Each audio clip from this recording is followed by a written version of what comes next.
Welcome, everybody. Thanks for joining Inside the Frame today. We've got a special guest with us, Candee Wilhelm, who's going to talk to us about a number of things. But let me just start with who Candee is. So she is the founder of the Smart Assist, which is a premier provider of real estate support services. Candee began her journey in real estate back in 2011, and she's achieved success in both Arkansas and Oklahoma. But in 2018, she shifted her focus to brokerage operations and transaction coordination. So now she helps agents streamline their business, managing contracts, deadlines, the typical transaction management stuff. Beyond her work as a transaction coordinator, Candee also moonlights in helping agents set up their AFrame accounts. So this is especially timely and I think interesting for people on the call. So she does this through sort of a consulting service role. She's got a deep knowledge of AFrame, and she's got a lot of years with hands-on experience with transaction coordination. So she has a unique skill set than most other users of AFrame. So Candee's passion for the TC business, agent success, and operational excellence makes her an invaluable resource in the industry, and we are fortunate to have her here today. So Candee, welcome. Glad you're Hey. here. Awesome. Okay, so let's get started.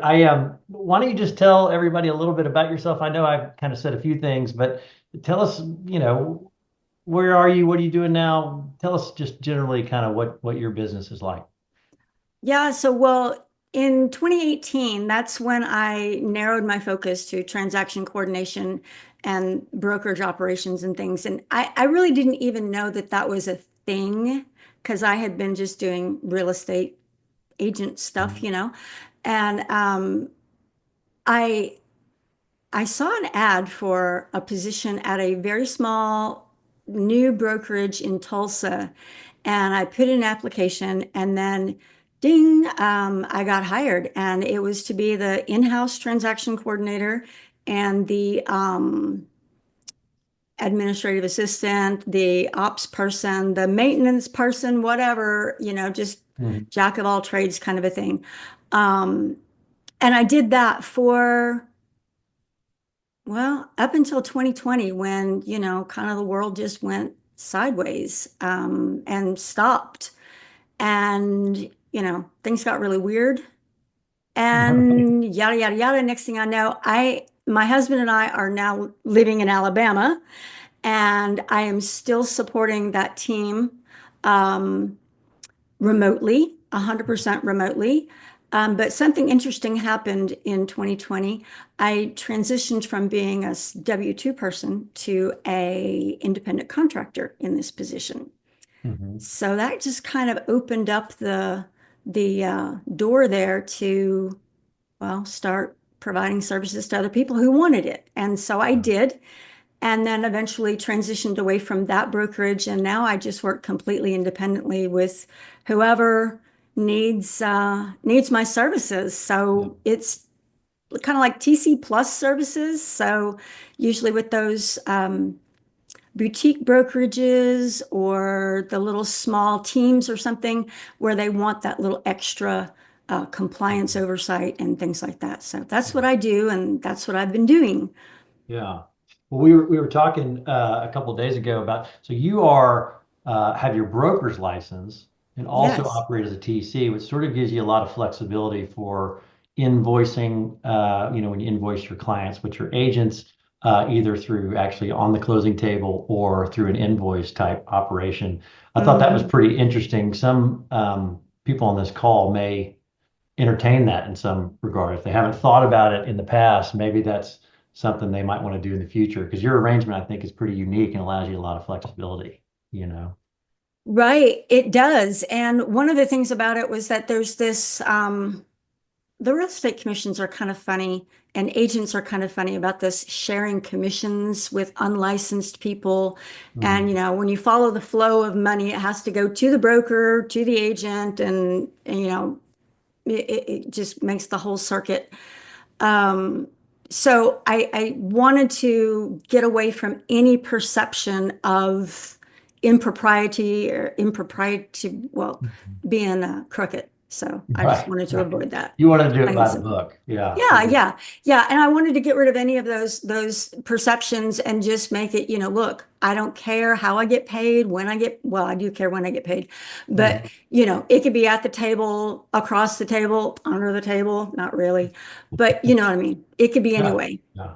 Okay. I thought that was interesting. So anyway, for those listening today, if you've thought about becoming a broker for, giving you flexibility on how to collect fees from your clients, you may want to Mhm. reach out to Candy separately, and she'd probably be willing to offer advice on how that happened.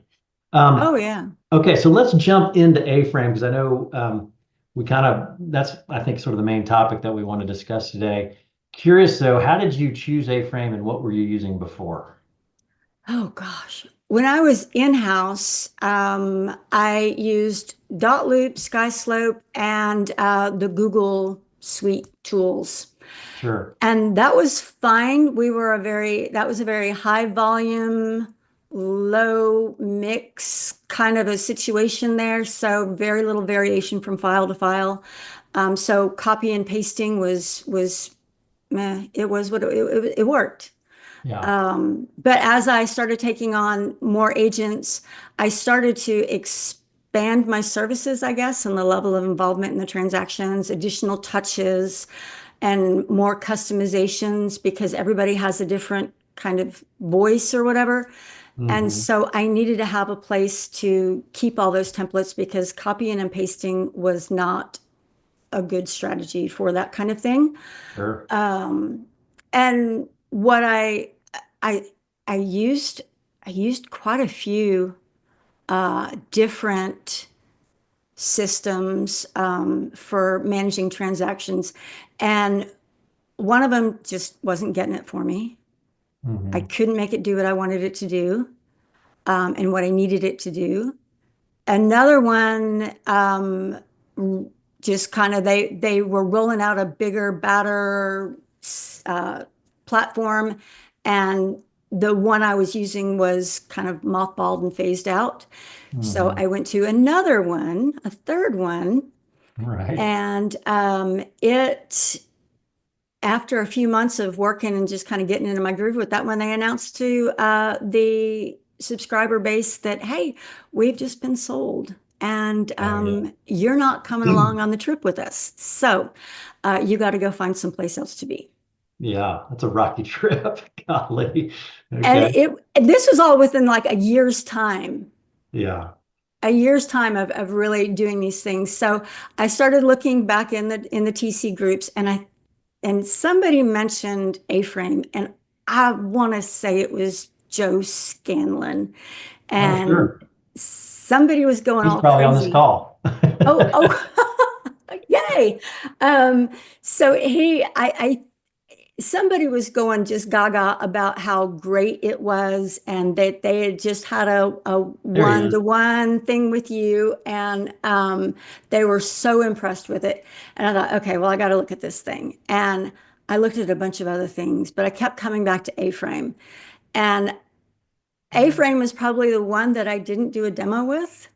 Or I just went right into the trial period and then I'm just like, I'm sold Yeah, cool. um, because I could make it do what I wanted it to do, what I needed it to do. Hmm. And yeah, so that's been 3 years now. And I swear, oh my God, please do not sell your stuff. I mean, okay, do not sell out. No, I we have mean, no plans for that. Okay. just Well, let's do this. Okay, what I'd like to do now is I really want to, because I know you've helped a lot of people kind of get their systems up and running, especially for new users. So let's talk about how you approach that. If somebody's going to call you and say, "Hey, I actually need a little help here," where do you start with them? What's your approach? And then after we sort of go through all that, we can kind of maybe talk about a day in the life of. But let's start with sort of the getting things up and running. So, do you want to just kind of walk us through that, or maybe like on the first phone call, what do you discuss with your potential new client? So the first phone call, and usually there's a lot of messaging going back and forth. But when we finally get a time to sit down and discuss, um, I I want to get a good understanding as to where they are in being a TC. Are they new? Are they set in their ways? Do they have a tried and true bulletproof process that they use? Because I can just take that and adapt it and put it into A-frame and then, make it all neat and pretty and everything. Whereas somebody else who maybe doesn't have a firm um, process, then I want to work with them and get a good understanding of their business. Do they have other TCs that they're working with? Are they in-house? Do they have Mhm. a mix of different brokerages in different states? I just want to know a bit about their business and their approach to things and what they want to look at because everybody does it differently. Mhm. And that's one of the great things about A-frame is that you can kind of make it how you want it to be. Um, and there's a lot of flexibility there. And I mean, that's why I really love it.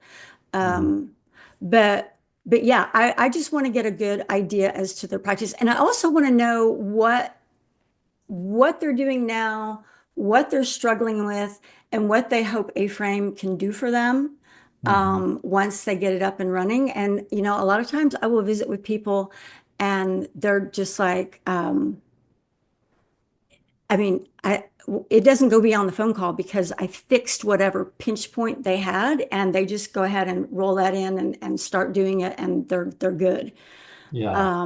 So So a it's a lot of small times that roadblock rather than like a full system redo is really what Yeah, yeah. what you're Sometimes it's saying. just a fine tune, a tweak. But then there's other people who just either don't have the time or the energy. They're just so busy. Mhm. They cannot go offline to work on this. And I'm a very low volume person.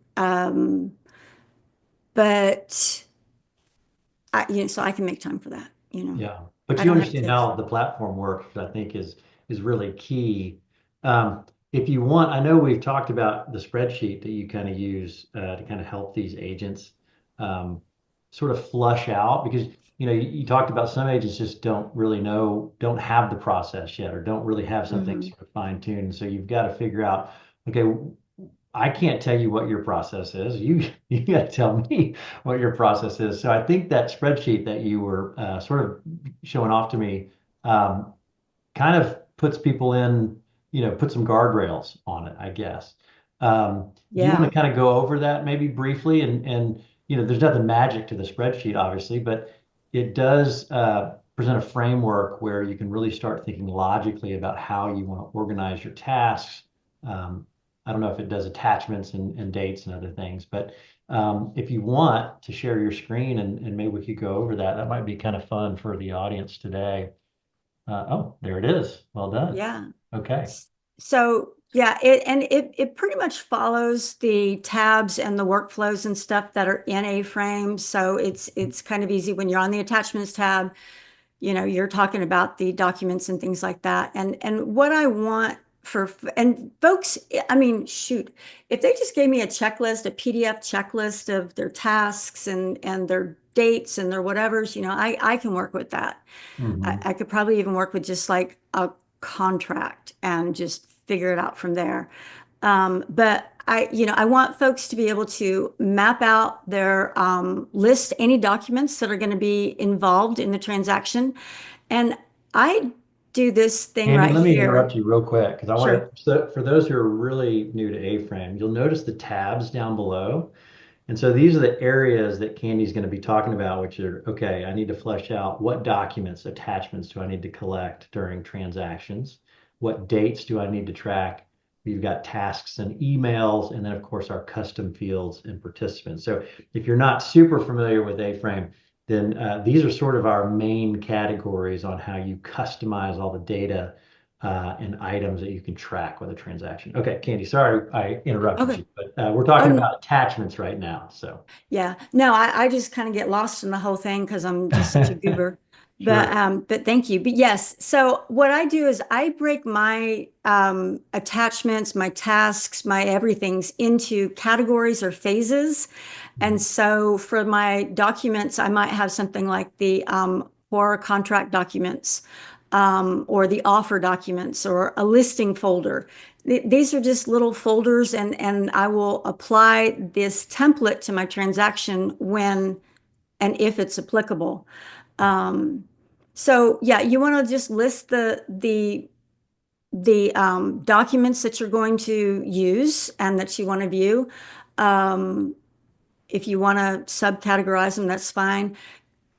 Indicate which side it applies to. So, a listing agreement's only going to be on the seller side, but a contract, which has like all of those documents in it, Mhm. you're going to need it for when you're representing the seller, the buyer, or if it's a dual transaction. So you can, kind of on my spreadsheet, I can toggle around on these things like that.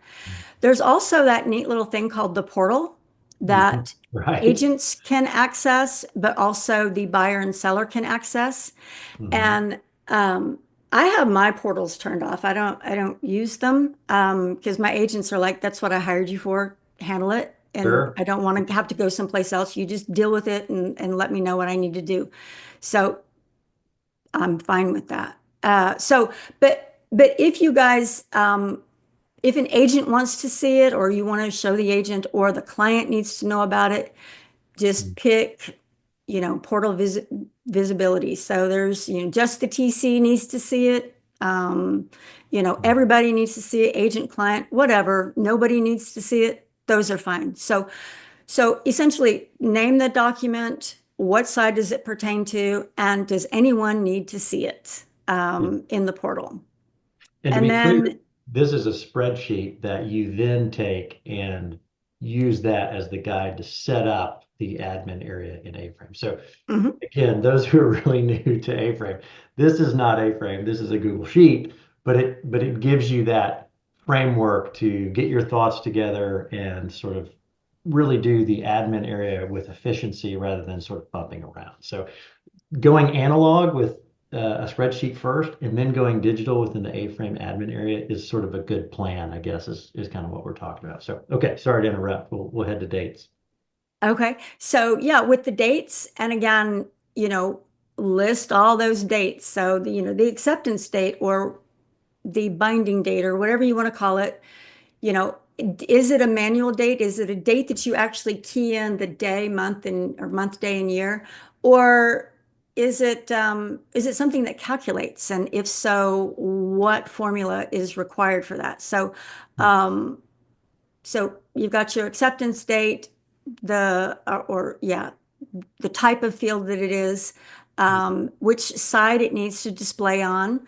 Most of the dates are going to be both sides, but unless you've got like the seller signing appointment, which they might be pre-signing, that's something that, would only apply to on the seller side.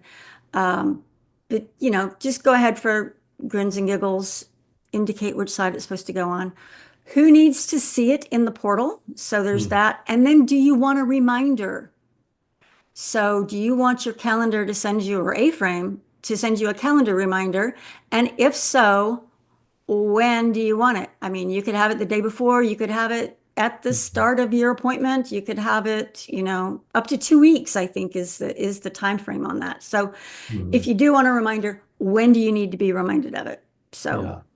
And a good rule of thumb, I think, when it really comes to dates, because a lot of platforms have dates and tasks sort of combined into one, right? There's tasks essentially become their dates, and you just look at it sort of as a singular type entity.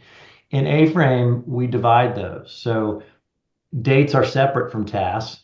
Dates are similar to tasks in A-frame. Dates can be completed, but the key thing about dates is, I think a good way to think about dates is if a date is in your contract, then you probably should have it listed here and not, and then any tasks that are related to that date should be obviously tasks, things you need to accomplish. So in summary, like whatever state you work or states, look at those contracts and say, okay, which dates are in there? Is there a formula or is it just a manual date?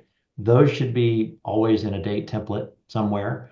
and then start to do your tasks based off those dates. So that's a good way to sort of think about how you approach your framework.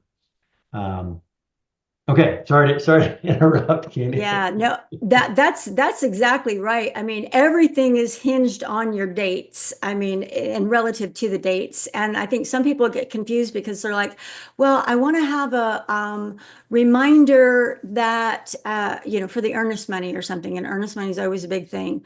Mhm. But there's no task associated with it. So it's one thing to get a reminder that it's due, but um maybe you want a reminder for the task because there's really, I mean, Mhm. what's the point of knowing when it's due if you don't have a task associated with it? So anyway, Right. So yes, um, you know the earnest money due date, but you also say, okay, well, but I want to do something 2 days before, which is, do I have the earnest money? Who should I reach out to? And then maybe you have a task the day of, which is confirm that you've received it. And then maybe you have a task, a day after, which is, send out, confirmation email that the earnest money has been received. So again, now you've got three tasks related to one date, and ding, that's why ding, it ding. separates those. So Yep, yep. anyway, And okay, let's go to so tasks. yeah, so in the tasks, and I don't have it on here, but when we go into my templates or actually into one of my test transactions, you can look at that and you'll see that earnest money thing Mhm. and all of the associated tasks with it. So when you do go into your task, I mean, mine are very, very incremental, one step, next step, very basic because you know, I don't know. Things, life has a weird way of throwing curveballs at you when you least expect it. And so mine is done so that if I'm not able to work my current open files, Mhm. someone else can pick up the slack. They could go feasibly go into my system and manage my transactions just by knowing where I am in it and the way my tasks are built out. Mhm. So the very first one is like receive and review the documents.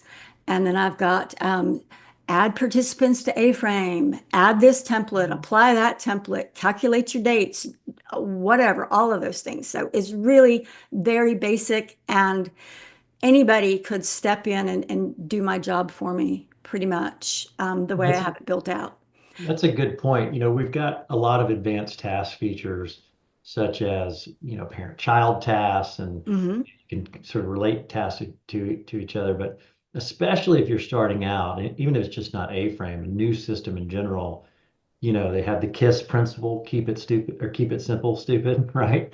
So Yeah, keeping it simple, I think, is a great way to attack this, especially in the beginning, and honestly, hopefully throughout the entire time that you're using A-frame. The more complicated you make these task lists, I think in the long run, like you mentioned, it can sort of be, a source of, um, contention where you're just like, okay, this is way too complicated. I've got these 20 things to do for this particular transaction. Just make it simple. yeah. Um, oh, Candy, will you do me a favor? Do you see the blue box up there with the X on the right? If you'll click that X, it'll give us a little bit more room. Perfect. Oh, Okay. I'm sorry. Yeah, no, this is great. Okay. Um, Okay. so again, so this is where your client needs to go through, or any new agent, a really new TC with A-frame needs to go through step by step and really work through what do they want to do and when. I mean, it's not rocket science, but it does take some work, right? Yep. And I call it not malice and forethought, but it does take a little bit of intention and planning to do. And I go back to my husband. He rides, he's a biker. And we thought it would be fun if I got into that too, which no, I didn't. I did not think that was fun. But I did take the little driver course. My husband did not want to teach me how to ride a motorcycle because he's done it his whole life. It's an instinct for him. Hmm. And he was afraid that he might miss something important. And then I'd be harmed or damaged or whatever. The Hmm. same thing applies to us as transaction coordinators. We are so entrenched in our process. We know it backwards and forwards. We could do it in our sleep, right?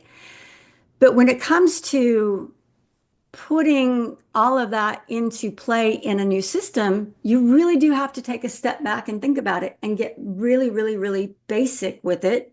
And Hmm. this helps. So if you had this blank worksheet, this spreadsheet, you could have it open in another monitor. And when you start a new file, what did you just do? Write it down. Who did it affect? Who needed to see it? What was associated with this? And you can be filling this out after you do one or two transactions, Hmm.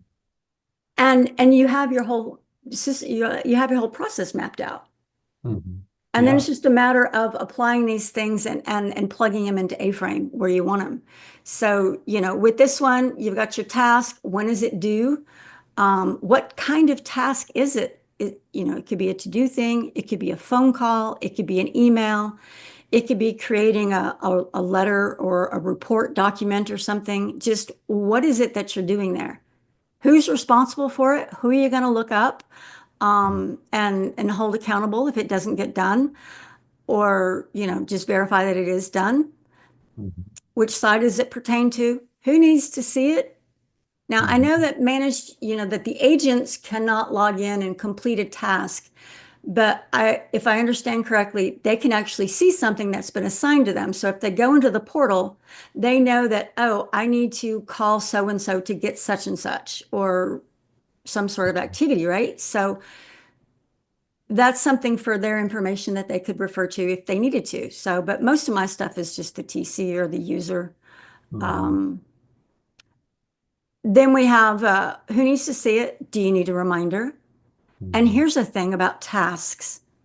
They can be recurring. They can be every week, they could be every other week, they could be the first Tuesday of whatever, forever. So, is it a recurring task? Is it something you do every Thursday? Hmm. Then make it recurring and then put the schedule that it's the frequency is weekly, or and it lasts for 4 weeks or whatever. Something And I'll then mention, because a lot of people don't use the recurrence, but you could use recurrence for a transaction, but you can also use recurrence. You can create general tasks with with recurrence, right? So if you create a general task off the dashboard and don't assign it to a contact or transaction, you could have a task that says, okay, every Thursday I need to complete my invoicing, or any task you mhm. can think of. It can be general in nature. It doesn't necessarily need to be assigned to a transaction. And there too, it can be assigned to a contact. So if you have, you want to reach out to all of your agents, for example, every certain day or number of days, you could do that with a recurring task. Again, just some more ideas on how you can use tasks in your favor, not just within transaction, but sort of generally in the system. So again, sorry, I interrupted. No, very good point. I like that. And yeah, the tasks, there's so much flexibility here with everything. So yeah, that's the recurrence thing. If that's what you want to do, if that's what you need, it'll pop up. You'll get a reminder. If you say you need a reminder, those kinds of things. Now, these next couple of columns here are um, just about the task. Does it involve an email? Do you have a template ready? And if not, you know, just if you do, then send it over. But, does it not require one? You don't have one. If you don't have one, I can kind of hack something together Mhm. to that would work. And then if the task does involve an email, do you need any attachments or documents to be attached to it? So going back to that earnest money thing, you Mhm. need the receipt, right? So yes, you would put the earnest money receipt. And then who needs to receive the email?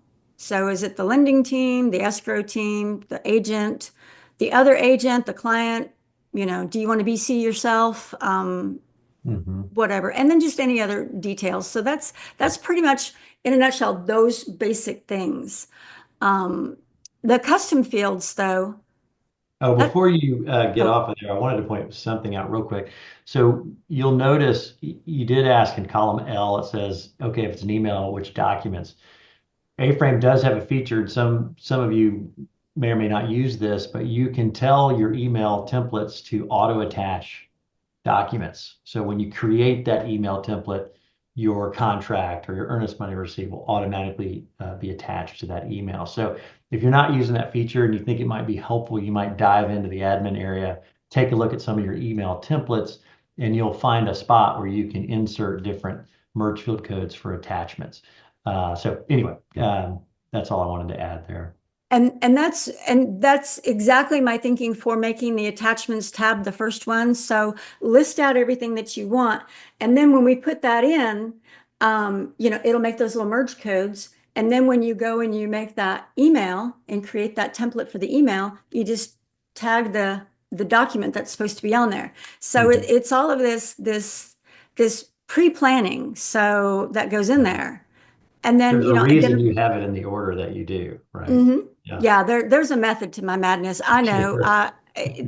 When you look at my stuff, it looks really kind of crazy, but honestly, when I'm working on other people's things, it's all nice and neat and tidy. Yeah. So I Yeah. promise. So who needs to receive it? And then just any additional information, and then the custom fields. This is the cool thing.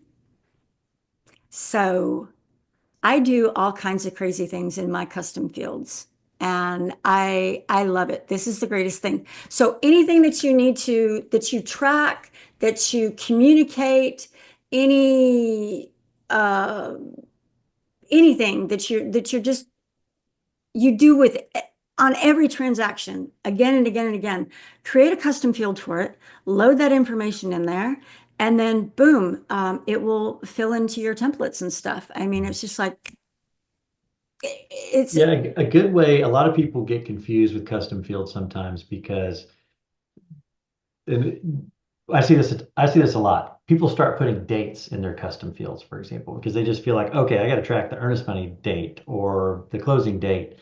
And my general rule of thumb when it comes to custom fields is if it's not a date, not an attachment, or not a task, most likely it's a custom field. But if it is one of those first three, then you definitely want to use it within the first sort of three tabs, if you will, in a transaction.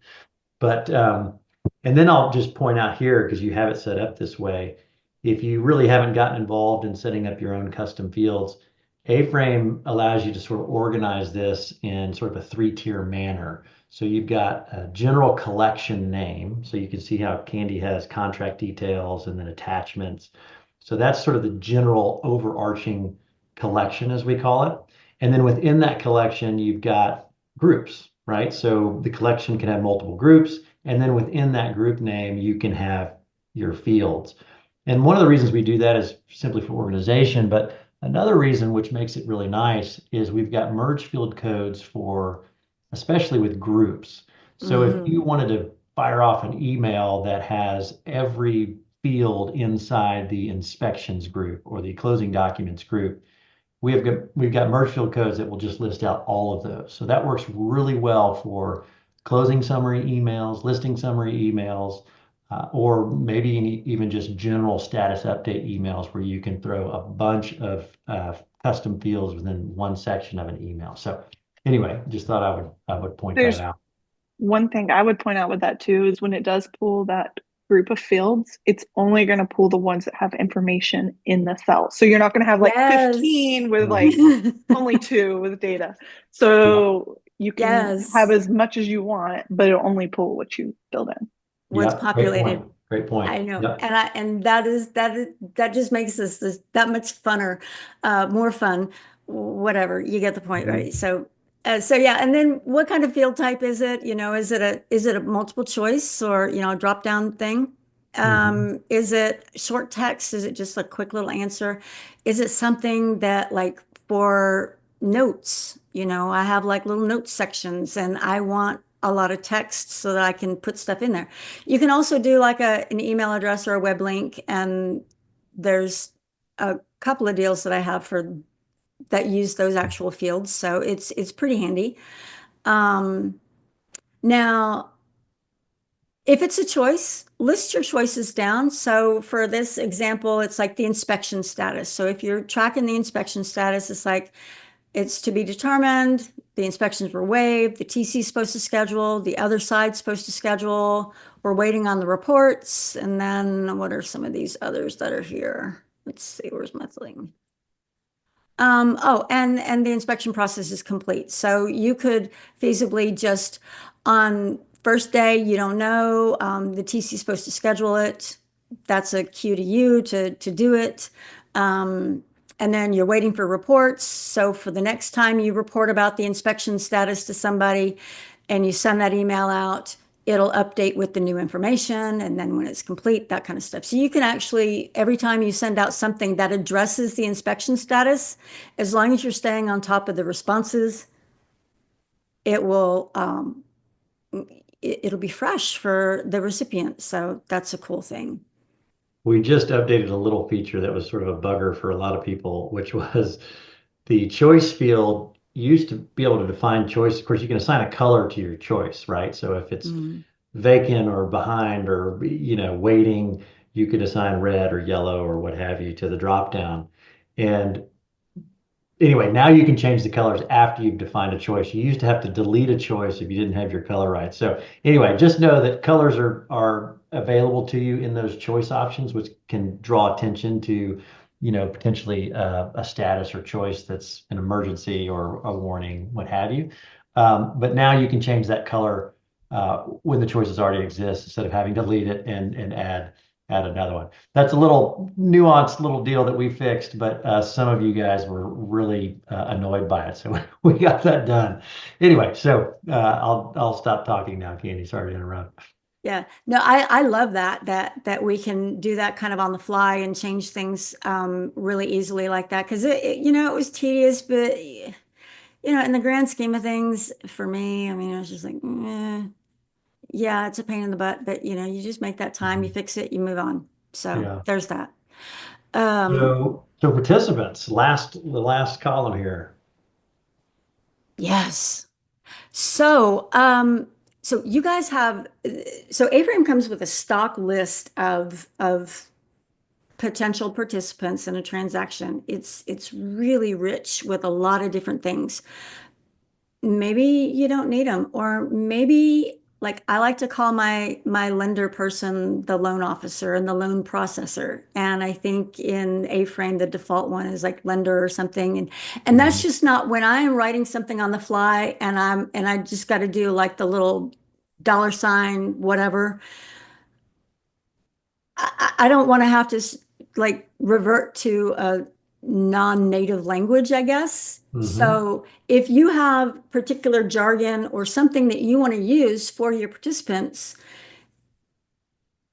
we can do that. So that can be done. Just call them what they are. When the contact information is loaded into a transaction, who needs to see it? Um, there's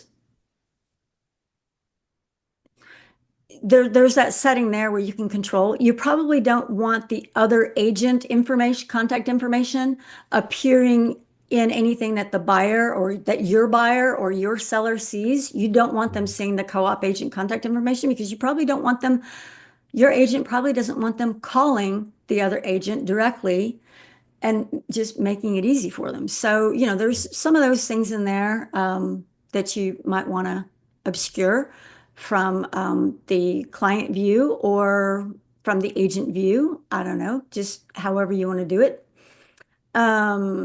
This is another good point, which is, and I kind of mentioned it when we were talking about fields, is a lot of times new users want to create a custom field that says closer name or closer phone number or lender.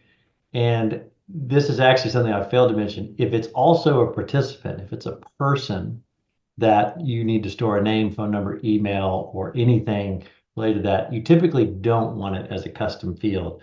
So I guess my point here is we've got a lot of really specific entity use cases, right? Things that do stuff specifically. Custom fields should be your last resort, right? If it doesn't fall into one of those first four categories, participant states, tasks, or attachments, then you would go to the custom field.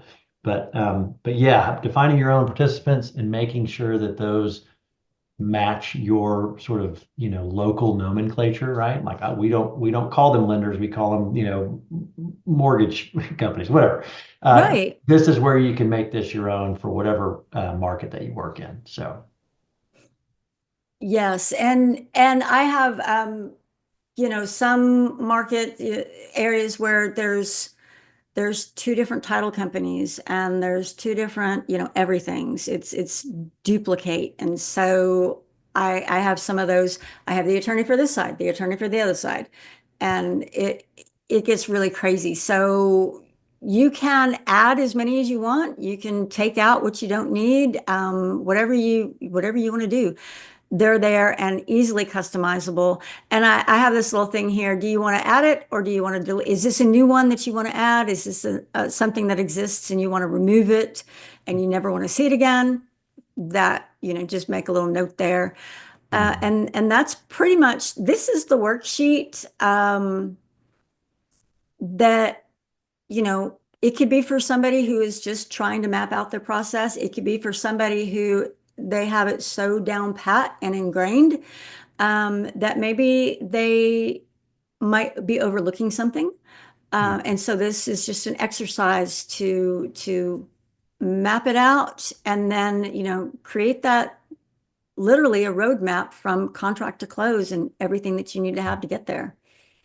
I So think it's great. I mean, we've covered, gosh, almost 40 minutes with this one little spreadsheet, but if you really take a step back, it's pretty simple if you think about it. You've got your attachments, what dates, what do you need to do with tasks, and then, what bits of data do you think you need to track, and then who do you want to keep track of? Who are the participants? And I think this exercise for some can be a little daunting to sort of start, but I think once you start it, you'll realize this could be completed in half a day, maybe even quicker than that if you think about it. So I guess the point of this is don't fear the setup, right? If yes. you take it in bite-sized chunks or maybe in an organized fashion, it's pretty easy to get your arms around what is your workflow and then how does that translate into setting up your AFrame account. Um, so anyway, I think this is great, Candy. This is a great organized sort of methodology on getting everything, set up for your frameworks. This is cool. Yeah, and the cool thing about this is that I can be on a call with somebody going over their process and I could be making notes and filling out the responses for the things that they want to have and be just assessing some of this stuff and Mhm. filling it in. And so most, a lot of the work can be done just during that initial consult. So there's Yeah. that. Um, but yeah, that's what that is. And I want to show you how I kind of work through and what it looks like on my end of things. And of course, this is just how I set mine up, you Okay. know. But there's some really cool things. I think you should have, did it click over to my A-frame Yeah. dashboard? Yeah. I can see it. Okay, so what I do when I manage my files, I use this little filter button here, and I Hmm. just pick the statuses that I want to look at. And I just filter like that. I do like the addition of these numbers here that show you what's overdue and what's, current needs to be Hmm. done. That's really handy. But I usually just kind of grab a group of them and I go into my first one and I look at the situation here and you can hide the completed tasks and I have this overdue task which was to apply the listing document template, so here we go, boom, back here, that's done. Add documents to A-frame. I can let's just put in a placeholder. I can view it. Here's that one. It's just a one-page thingy. And you can mix and match, you can merge, you can split whatever you want to do and recombine them, rename them. It's super easy. There's so many different options you can do here. But once you Hmm. get your things loaded up, if you want to load them up, you can do that. Hmm. Or if you want, you can just go, okay, well, the listing agreement, I have that. It's done. I know it's done. I don't need to see it. I don't need to upload it. I know it's there. And that way, when you come in, you can look to see what's complete. I mean, you can use this a couple of different ways, but So you take sort of the okay, I'm going to filter my list of the stuff I really want to concentrate on. You'll be uh in this transaction, work whatever you need to do, and then probably click next for the next yeah, transaction. So you sort of take it in sort of a filter and then serialized sort of view, right? Filter and just yeah. walk through each one. Right. And I want to what I and my reasoning for this is because when you're working with a lot of different organizations, a lot of different groups, you've got multiple dot loops, multiple sky slopes, multiple brokerments or commands or whatever it is that the brokers use. And Mhm. sometimes logging in and out from one to the next, back and forth, it well with two-factor authentication and a lot of that other stuff, it becomes a real challenge and a real booger. And Mhm. so what I do is I have in one screen, I have the compliance system open, and then I have my A-frame, and I work through. And if there's something that I need to email over into the broker's software, Mhm. I will shoot it directly from A-frame into it. I will address it over there. And the thing is, I will work and I get this done, and I move on to the next one, and I Mhm. move on to the next one. And Most people don't know that next and previous button is there.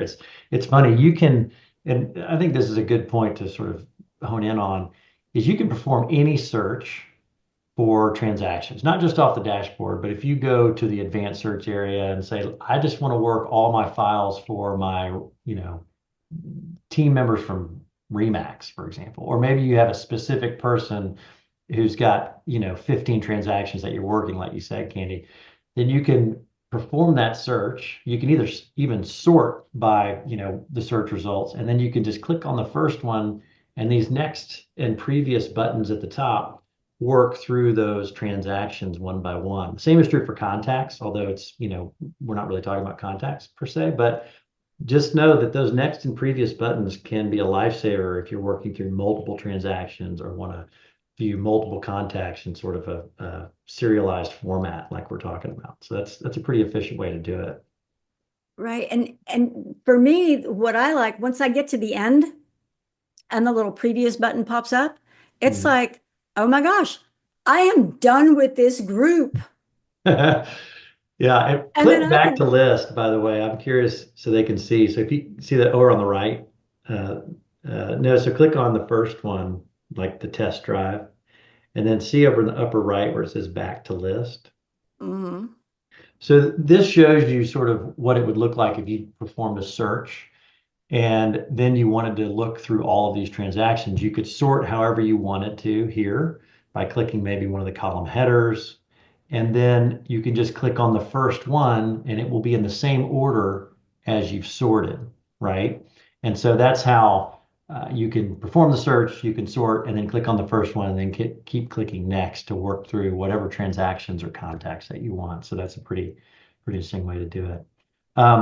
Okay, Candy, we're 50 minutes in. I want to leave time for Oh, maybe one or two questions or three or four if we have any. oh, yeah, Um, but I told you time flies on these it things. does. So And I'm anyway, sorry. I'm uh, such a geek. I'm such a geek. So I could just go yeah, on and on about this stuff. yeah. Well, if anybody has any questions and wants to fill something in the chat window, that's great. I will say, Katie, are you really for hire? You have a day job. You're a TC. So if Yes. people wanted to use your services, you know, this wasn't really an advertisement for that, but certainly could be. If do you have room in your schedule to help anybody out if they want to fine tune or sort of start up their A-frame account?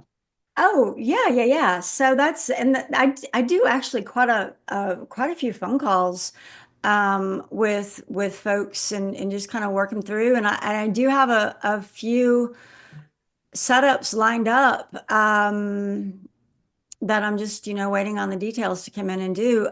I mean, really it's yes, it can take some time. It is not my primary job. And um, my primary job has, and unless and until and unless this supersedes my day job, Hmm. is going to be just one of those like little side things. Yeah, But I don't take on anything that I can't get to. sure. And I reserve time for that. And, as long as the stuff is there, I mean, it's really the bulk of the work is just getting the details to me, and then I just put it in and then it just goes. So, Yeah. Joe yeah, says, I can do it. Joe Scanlon said, where the hell were you when I was setting up AFrame? I don't I think know. you would have I, loved your services. I was on it was kind of like on the download thing. It's just one of those things that just happened kind of randomly. And, I don't know. It just, Yeah. No, I think it's great. Well, look, I really appreciate your time today. I think this was, we do have a question from Kimberly. She says, can you customize the payout tab section, for example, if a broker compliance fee added? Kimberly, great question. We actually have that feature in our queue. So the short answer is no, not at this time, but we definitely know that you're limited under that payouts tab, and so that's a feature that we will be working on. I don't have a time frame on that, but it's definitely on our radar. So great question on that. But look, Candy, if there are no other questions, Candy, I just want to thank you for your time today. This was great. Even for those who use A-Frame, I think this was a great sort of refresher on, okay, do I need to sharpen the saw with my own admin setup, right? Do I need to go back into my setup and sort of take another look at my attachments, my tasks, my participants? I think with any of these systems, they're always evolving.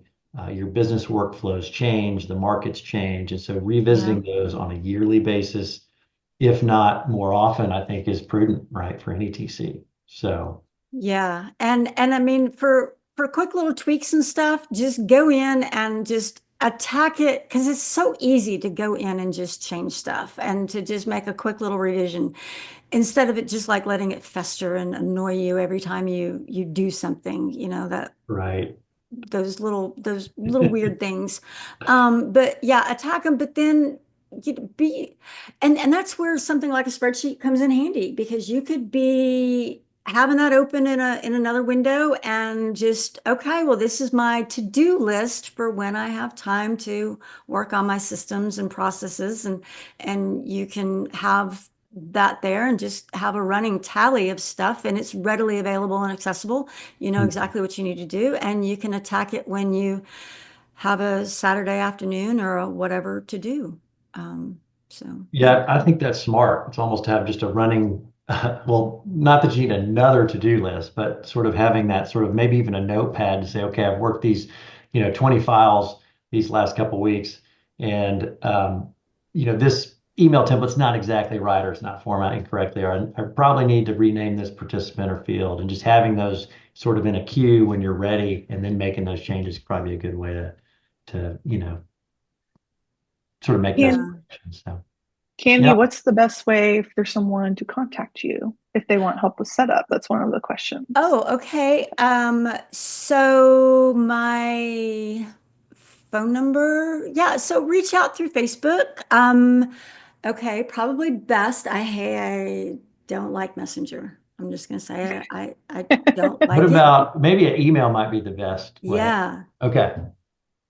So yeah, I think email is probably the best. I'm sort of the same way on Facebook. I get on there a lot, but the instant messengers hard for me to check all the time. So okay, perfect. Well, Candy, thanks for your time. I think I don't know, this is a great session. We had a lot of people on. I think we covered a lot of ground. So we are very thankful you were here today. Thanks for your time. And I want to thank everybody else for joining us. So until the next episode, everybody take care.